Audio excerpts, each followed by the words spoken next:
Olá, aqui é a Helga e hoje eu vou ler um trecho do livro do padre Manuel Guerra, La Trama Maçônica.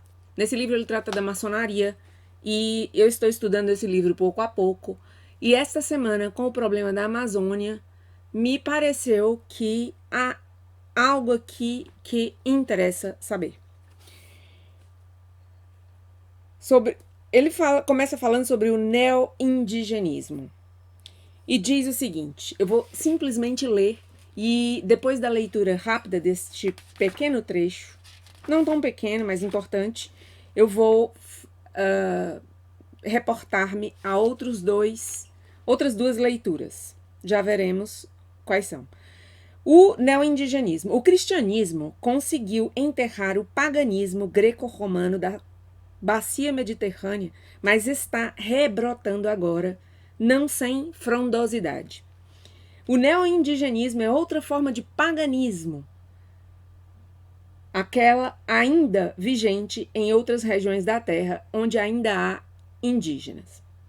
Então ele faz agora uma diferença entre indígenas e neoindígenas, e diz o seguinte: indígena é uma palavra que em latim significa nativo ou natural de um país ou região. Em espanhol, costuma designar os nativos das nações não europeias anteriores à sua colonização e aos descendentes diretos dos mesmos. Por exemplo, os índios astecas, maias, incas, os índios Sioux. Convém não confundi-los com os neo-indígenas, que são mestiços e, inclusive, brancos de educação e cultura moderna, empenhados em restaurar os costumes, a espiritualidade, os ritos, etc., das religiões próprias dos indígenas antes de serem colonizados e evangelizados pelos europeus. Então aí você tem o verdadeiro indígena e o neo-indígena. O verdadeiro indígena, ele vai mostrar agora o que é o verdadeiro indígena, no que é que ele crê e como ele se comporta. E depois eu falar do neo-indígena, preste atenção.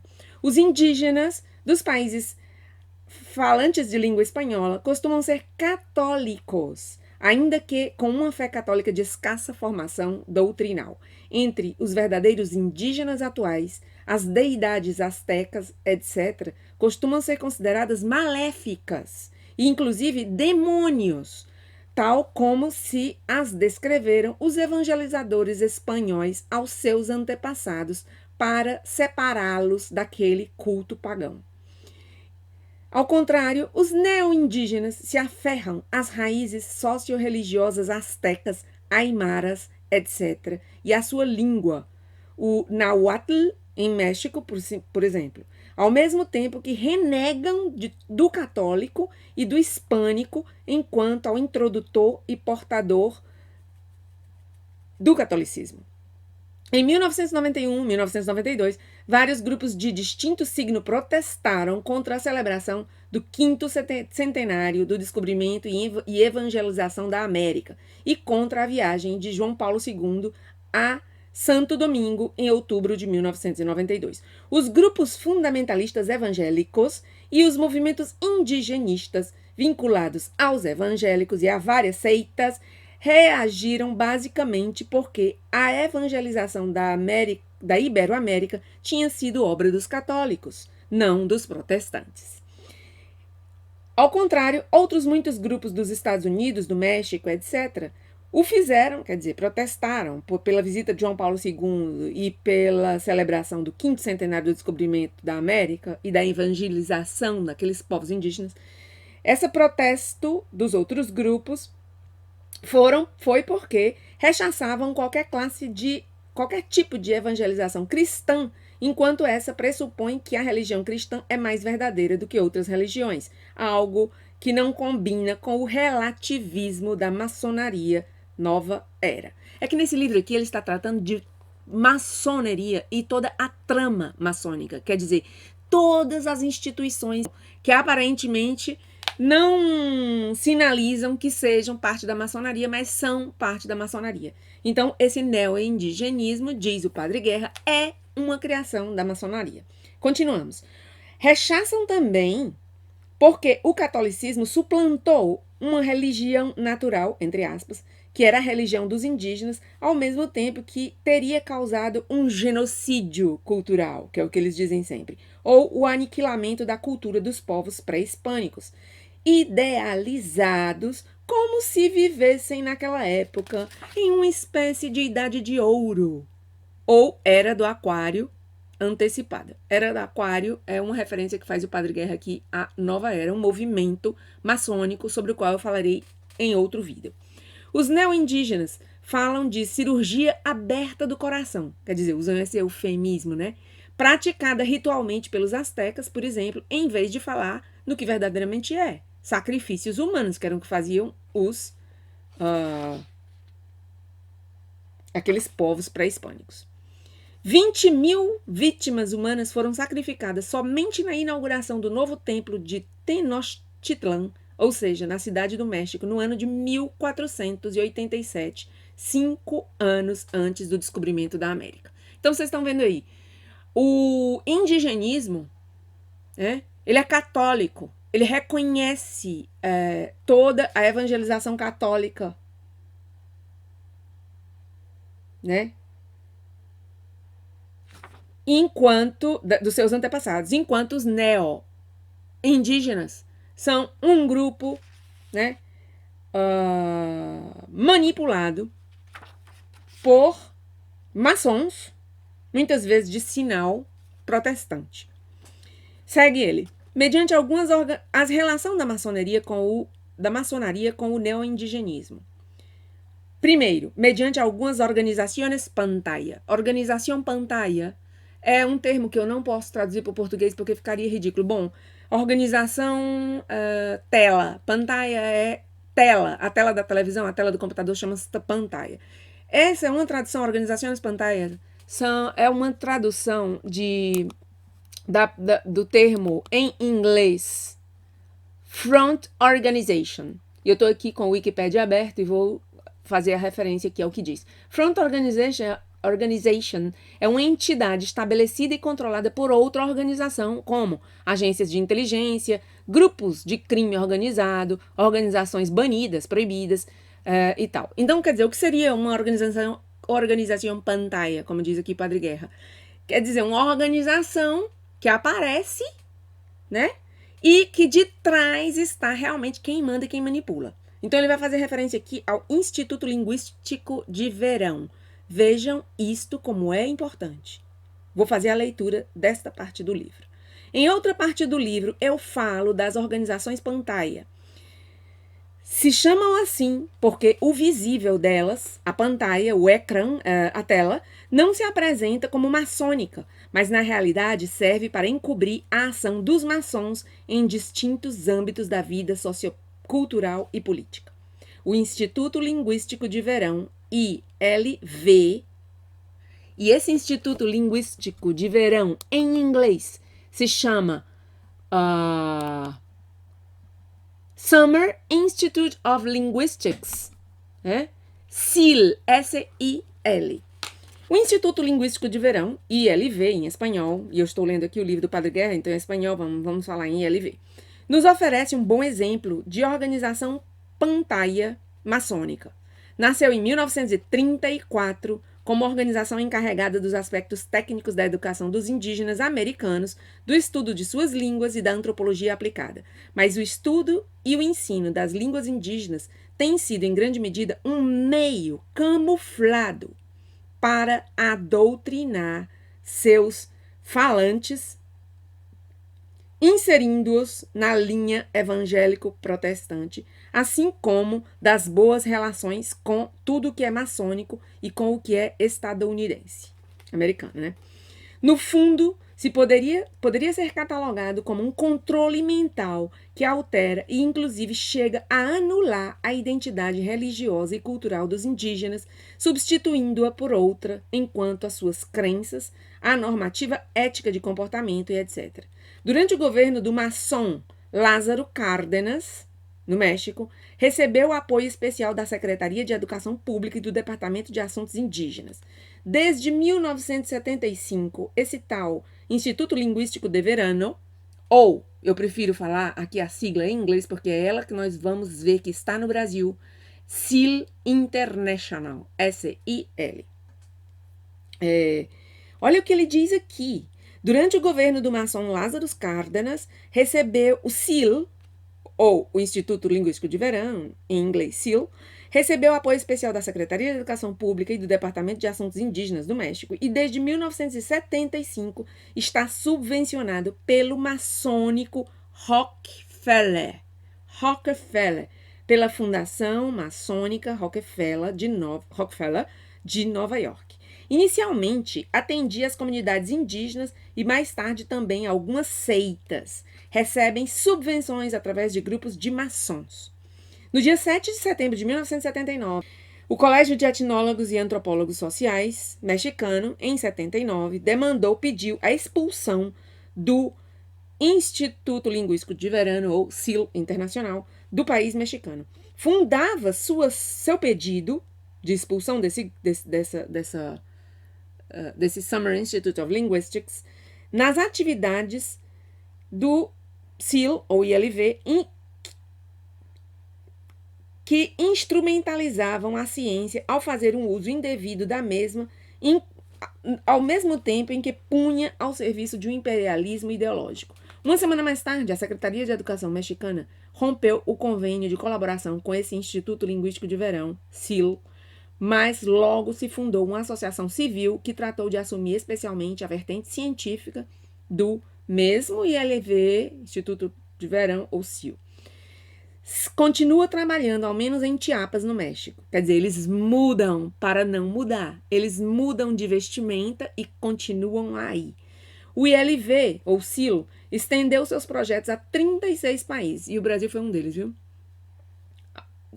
De alguns dos quais foi expulso. Foi expulso do Equador, do Panamá, do Peru, do Vietnã, da Índia, do Nepal, da Nigéria, etc. Em Iberoamérica, a maçonaria influiu nos indígenas por meio dos protestantes, tradicionalmente abertos a ela, a maçonaria, e que desenvolveram um incansável proselitismo entre os nativos, sobretudo durante as primeiras décadas de sua implantação. O protestante Jean-Pierre Bastian reconhece. Diz o seguinte, Jean-Pierre Bastian. Ao princípio do século XX, os 60% dos protestantes mexicanos eram maçons e 10% tinham tido laços com o espiritismo. Há estados mexicanos nos quais a maçonaria tem uma maior implantação. Chiapas, Tabasco, Veracruz, etc. De ordinário, são as regiões onde os dados estatísticos concedem aos protestantes um índice superior à média nacional, muito mais elevado em Chiapas, zona na qual a evangelização católica foi muito fraca, exceto talvez em seu primeiro momento. Ainda em julho de 1996, se viu uma manifestação de 150 dirigentes com seus atributos maçônicos, aventais, etc., das lojas mexicanas pelas ruas de Chiapas. Protestavam pelas reformas da Constituição mexicana introduzidas em 1992, caíam assim no anacronismo e na injustiça de pretender manter a Igreja Católica nas catacumbas e seus ministros, bispos e presbíteros como cidadãos de segunda categoria sem direito a votar. Era o que eles queriam, os maçons do México, colocar a Igreja Católica como uma instituição de segunda categoria, todos os cidadãos católicos como cidadãos de segunda categoria. Então, ele passa agora para um segundo item e diz, mediante outra forma, né? Outra relação da maçonaria com o neoindigenismo, mediante a configuração ritual e o transplante de ritos. E aí ele fala que é interessante, eu vou ler, embora seja longo, espero não cansar o ouvinte, mas ele vai falar que coisa interessante, por exemplo, vai falar do Evo Morales, né? O Evo Morales é um fantoche para esses grupos maçônicos que utilizam sua figura para difundir esse neoindigenismo. Vamos ver. O templo maçônico é o recinto sagrado da loja maçônica depois da sua consagração conforme a um ritual específico. Ele mesmo e todos os seus elementos estão carregados de simbologia. A forma retangular de sua planta e a forma cúbica de todo o conjunto espacial reflete a forma da Terra plana. Terraplanistas, vocês que falam aí Terra plana, saibam, esse movimento Terra plana tem tudo a ver com a maçonaria, viu? e a do universo, segundo os geógrafos e astrônomos da antiguidade, antes de que Cláudio Ptolomeu, no século II d.C., publicasse o seu sistema cosmográfico. O templo maçônico está orientado de oeste, lugar da entrada, a este, que é o lugar chamado Trono do Venerável Maestro. Seus 4 lados recebem os nomes dos 4 pontos cardeais, Oriente, Ocidente, Norte e Sul. Ademais, segundo os antigos, simbolizam ao mesmo tempo os 4 elementos constitutivos de todo o terreno: terra, água, fogo e ar. O Sol e a Lua, em sua fase crescente, se acham a ambos lados do triângulo místico e divino. As estrelas luzem na abóbada azul que cobre o céu do céu da sede do venerável mestre.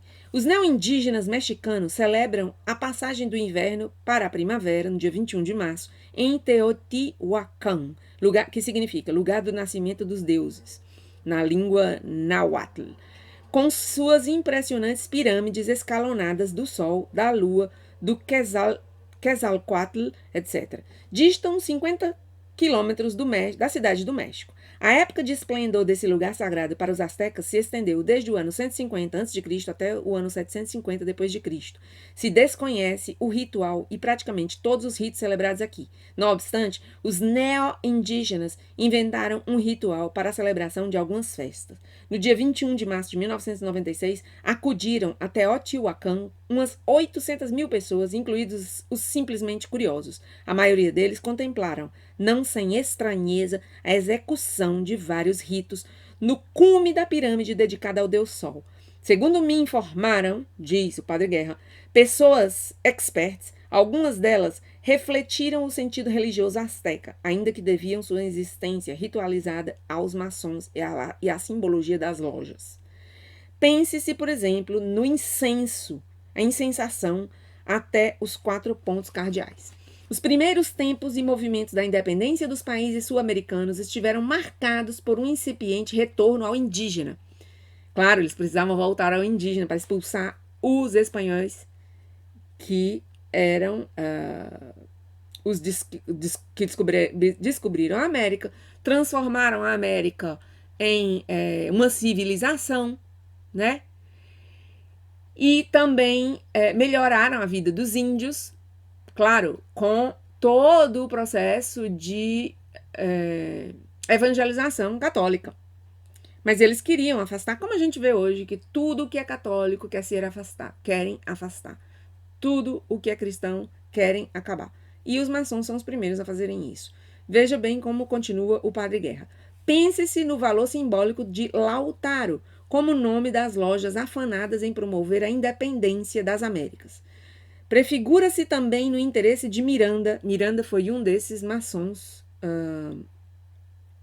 que estavam relacionados com o movimento de independência da América. E de seus projetos pelos incas, assim como na reivindicação dos criollos mexicanos, a reivindicação que os criollos mexicanos fizeram de seu passado pré-hispânico. O que é um criollo? Para quem não sabe no Brasil o que é um criollo? Um criollo são os brancos da América cujos antepassados foram os primeiros habitantes europeus do continente. Então, eu, por exemplo, eu sou uma crioula e a maioria dos meus ouvintes também são criolhos. Pelo menos isso desde a perspectiva do mundo hispânico, né? Isso chegará a seu paroxismo a impulsos do maçônico Partido Revolucionário Institucional, PRI. Atualmente, na praça de qualquer localidade mexicana, pode-se ver o monumento aos seus antepassados pré-hispânicos e pré-católicos, centrado, em geral, na escultura de um indígena bravio convertido em herói nacional, regional ou local. A figura desse indígena já é um arquetipo nas cidades. Em contraste, segundo me disseram, não há nenhuma estátua pública em honra de Hernán Cortés em todo o México. Uma vez posta em marcha, a bola de neve ou o caudal desbordado de um rio não necessitam ser impulsionados. A inércia de seu passo e velocidade faz com que vá engrossando-se e que arraste consigo quanto se opõe a seu passo. As forças das culturas e religiões indígenas, dormidas até há muitas poucas décadas, têm sido desatadas pelo neo-indigenismo de marca maçônica e marcada mais diretamente por uma de suas derivações, a New Age, Nova Era, da qual eu vou falar, já prometi várias vezes em algum vídeo no futuro. Agora não podem se predizer os efeitos de sua avalanche no plano político e socio-religioso. Os meios de comunicação social mostraram a todos a cerimônia da tomada de posse de Evo Morales como presidente e como máxima autoridade indígena dos Aimaras. A cerimônia teve um evidente significado político e também religioso. Na cerimônia, o presidente Evo Morales recebeu um chucu, ou gorro de 4 pontas, que representa as 4 regiões da nação e os 4 pontos cardeais da terra. Terminado o rito do fogo na pirâmide de Acapana, o novo chefe indígena dos Aimaras caminhou até o templo de Calaçaçaia. Nele, depositou o bastão do mando, talhado com cabeças metálicas de condores, para carregá-lo de energia telúrica.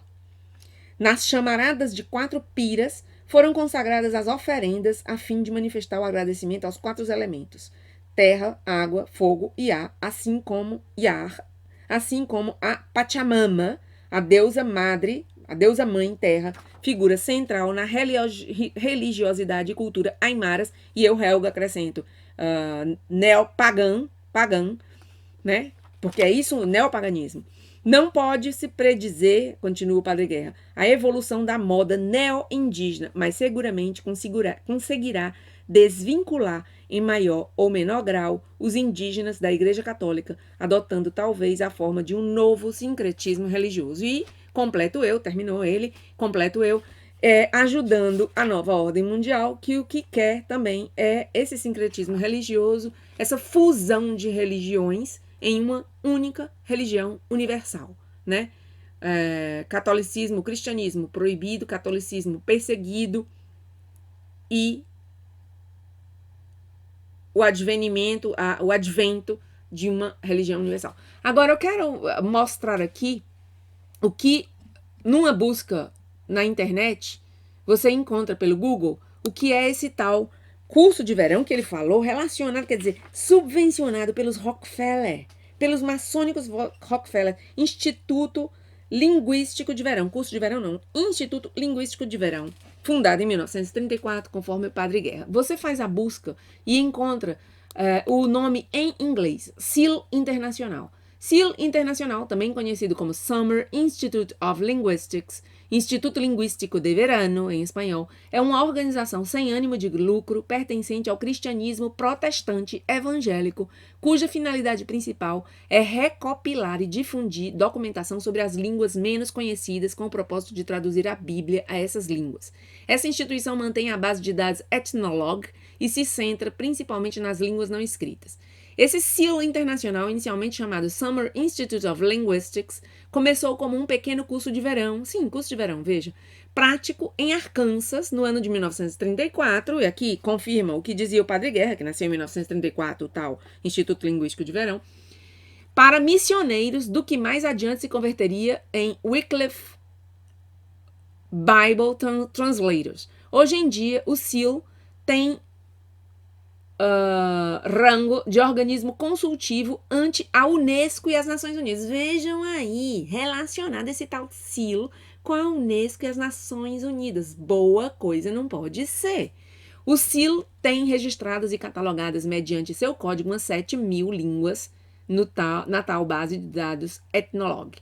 Na América Latina, se tem acusado o SEAL de ser cúmplice das companhias petroleiras e ao ajudá-las a que os indígenas abandonassem suas terras e que esses entregassem suas terras a citadas companhias petroleiras, usando ademais métodos turvos. E se diz que serve como avançadas das novas explorações de petróleo. Para reforçar esse fato, se afirma que as organizações humanitárias da família Rockefeller, dedicada ao petróleo, financiam o SEAL. Olha, a confirmação do que disse o Padre Guerra aqui no Wikipedia. Por essas razões, foram expulsos do Equador em 1980 e também nos anos 80 foram expulsos do Brasil, México, Panamá, e sua presença foi restrita na Colômbia e no Peru. na Colômbia, depois do assassinato de vários dos missioneiros, foram forçados a sair. Agora eu quero fazer referência de um livro, né? Porque aqui, se você vai aqui na Wikipédia para ler sobre Silo Internacional, que eu acabei de ler, você vê aqui a citação número 2, citação número 2, que leva direto ao livro de John Perkins, um livro que eu tenho, não li, mas vi várias entrevistas de John Perkins há bastante tempo, pela internet, pelo YouTube, e falando do que ele conta no seu livro. Não sei como em português se está traduzido, mas parece que existe o livro em português. Então, o que é que ele diz, o John Perkins, no livro dele, especificamente sobre o SEAL? É num capítulo 24, estou aqui com o livro aberto, que o capítulo se intitula O Presidente do Equador contra as Grandes Petroleiras. E ele diz o seguinte: meu trabalho na Colômbia e no Panamá me proporcionava muitas oportunidades de visitar e permanecer em contato com o primeiro país estrangeiro que me serviu de lar fora de casa. O Equador tinha sofrido uma longa série de ditaduras e de oligarquias de extrema-direita manipuladas pelos interesses políticos e comerciais dos Estados Unidos.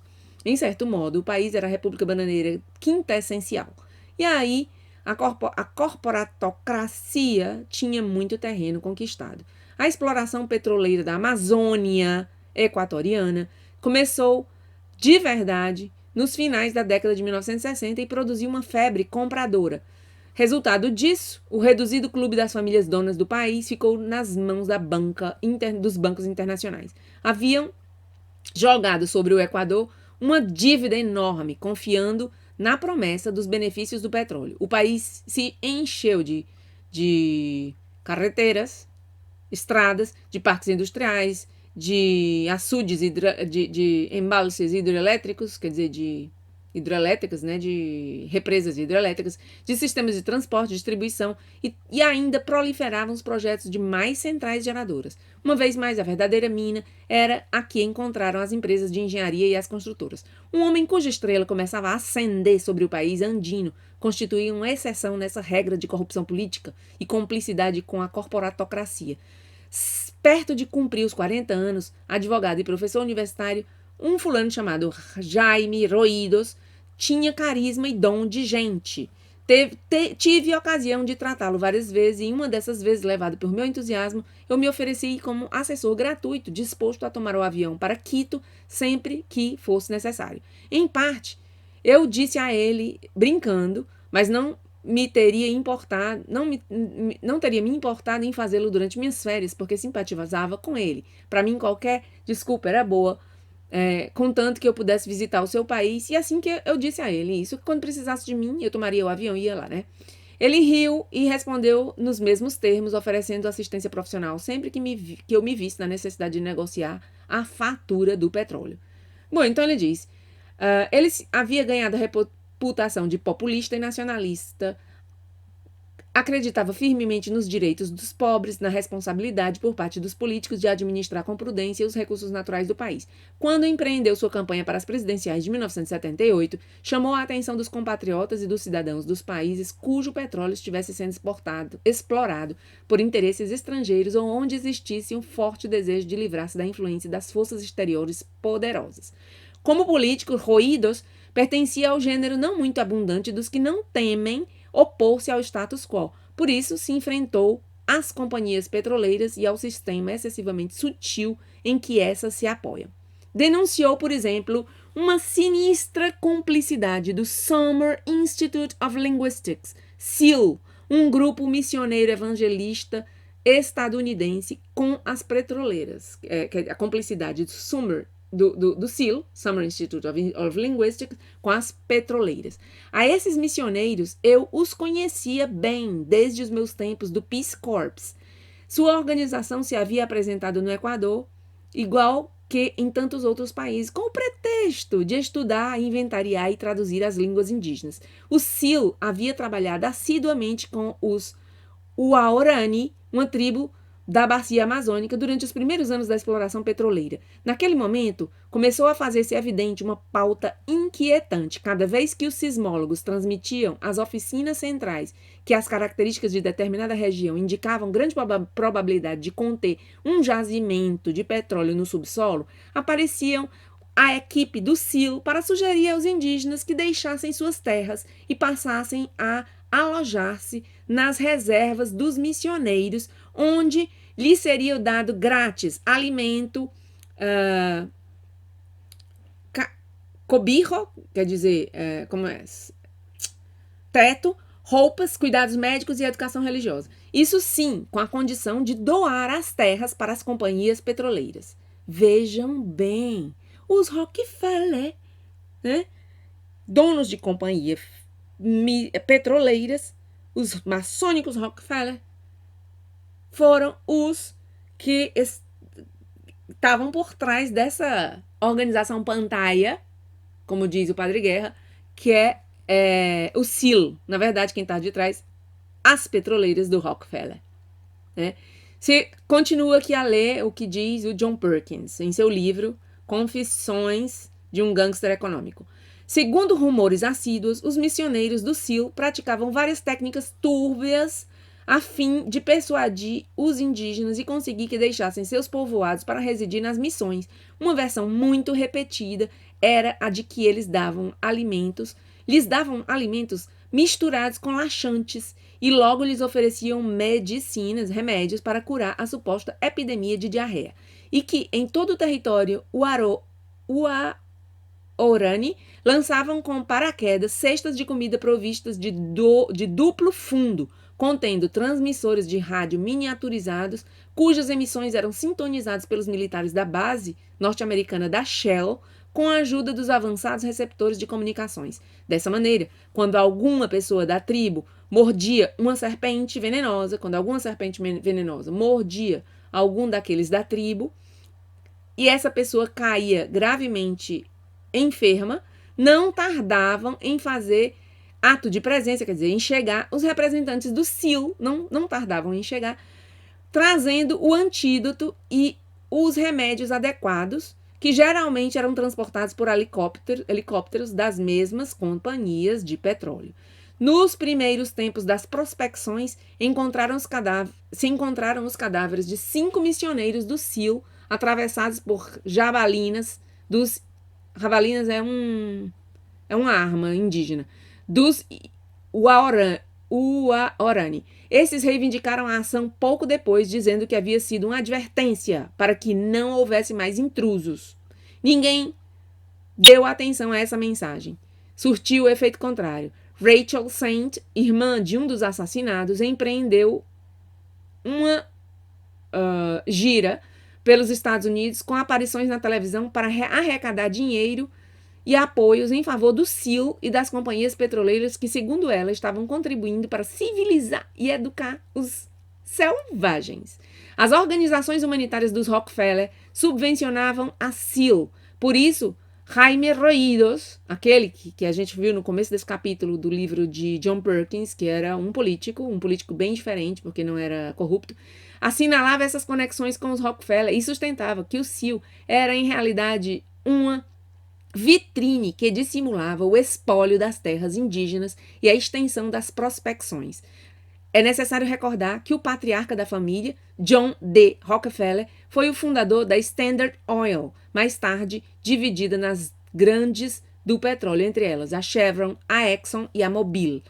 A mim me pareceu que Roídos seguia o caminho inaugurado por Torrijos. Ambos estavam enfrentados à superpotência mais forte do mundo, quer dizer, os americanos, né?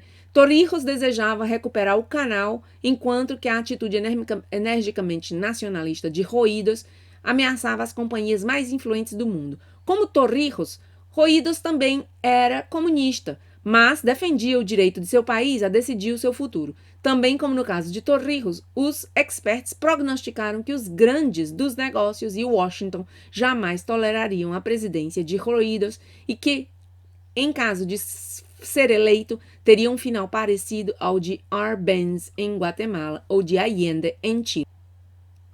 Pareceu-me que esses dois homens em união talvez chegariam a constituir a ponta de lança de um movimento novo no mundo político latino-americano e que esse movimento talvez seria a base de umas mudanças suscetíveis de afetar todas as nações do planeta. Não eram uns Castro nem uns Gaddafi. Não eram companheiros de viagem da Rússia nem da China, nem, como no caso de Allende, do movimento socialista internacional. Eram líderes populares inteligentes e carismáticos. Uns pragmáticos, não uns dogmáticos. Eram nacionalistas, mas não eram anti-norte-americanos. E se a corporatocracia se alçava sobre 3 colunas, as grandes empresas, os bancos internacionais e os governos em conivência, Roídos e Torrijos apontavam a possibilidade de eliminar a coluna da cumplicidade governamental. Na plataforma de Roídos desempenhava papel principal o que se chamou de política dos hidrocarburos. Essa política se fundava na premissa de que o maior recurso na impotência do Equador era o petróleo e de que toda a exploração futura de dito recurso tinha que realizar-se de maneira que aportasse o máximo benefício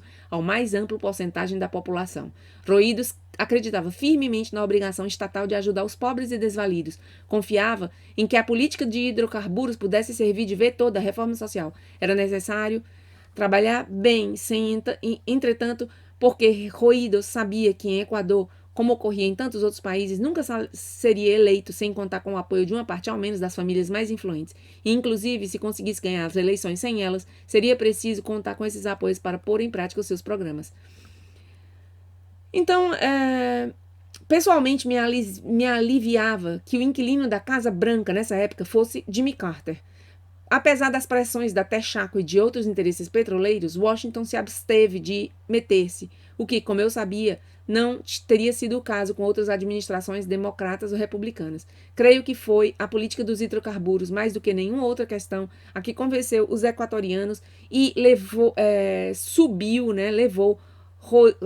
Roídos ao Palácio Presidencial de Quito, o primeiro presidente democraticamente eleito depois de uma longa sucessão de ditadores. As bases de sua política ficaram resumidas no discurso de posse que ele deu no dia 10 de agosto de 1979. Disse o seguinte: devemos tomar medidas efetivas para defender os recursos energéticos da nação. O Estado deve manter a diversificação das exportações e não perder sua independência econômica. Nossas decisões se inspirarão unicamente nos interesses nacionais e na defesa incondicional de nossos direitos de soberania. Uma vez investido, Roídos se viu obrigado a centrar sua atenção na Texaco, então jogadora principal da partida do petróleo. A relação foi sumamente espinhosa. A gigante petroleira não confiava no novo presidente, nem desejava colaborar em nenhuma política que sentasse precedentes novos. Não se lhe escapava que tais precedentes teriam servido de modelo para outros países. Um discurso pronunciado por José Carvajal, um dos assessores de confiança de Roídos, resumia a atitude do novo governo. Quando um sócio, dizia Carvajal, até Chaco no caso, não quer correr risco nem realizar investimentos em prospecção, nem explorar os territórios de uma concessão petroleira, o outro sócio tem direito a realizar esses investimentos por sua conta e assumir logo a titularidade. Cremos que nossas relações com as companhias estrangeiras devem ser justas. É preciso ser duro na luta. Estamos preparados para receber todo tipo de pressões, mas não devemos manifestar temor nem complexo de inferioridade na negociação com os estrangeiros. Me lembro o que está fazendo agora Bolsonaro na questão da Amazônia, diante desse Macron absurdo. O dia do ano novo de 1980, tomei uma determinação. Continua John Perkins, autor desse livro cujo trecho estou lendo. Começava um novo decênio, me faltavam 28 dias para completar 35 anos. Eu decidi que o novo ano ia ser o ano de uma mudança crucial na minha vida e que em adiante trataria de imitar os heróis contemporâneos como Jaime Roídos e Omar Torrijos. Por outra parte, havia ocorrido um acontecimento traumático. Sob os critérios de estrita rentabilidade, Bruno havia sido o melhor presidente em toda a história de Maine. Bom, isso aqui também não interessa. Apesar do qual foi despedido bruscamente sem aviso prévio por McHall. Bom, não interessa isso aqui. Aqui ele termina esse capítulo muito curto que eu li agora, só para mostrar como essa Sil, atuava naquele país, no Equador, naqueles anos em que esteve John Perkins ali. E, por último, quero citar a página da própria Sil no Brasil. www.silbrasil.org.br. Então, a Sil está no Brasil, diferentemente do que diz o Wikipédia. Não sei se foi expulsa e depois voltou, mas está no Brasil. Aqui está a página deles. E eu não duvido que estejam, neste momento, na Amazônia, e seja uma dessas instituições, ONGs, ou sei lá que nome se deve dar, para esses que estão aí interessados nos recursos brasileiros e travestidos de bonzinhos, como ocorre tantas vezes. É isso. Obrigado por escutar. Se você gostou do vídeo, compartilhe com seus amigos, dê um like e inscreva-se no canal para receber mais notícias como esta. Obrigada.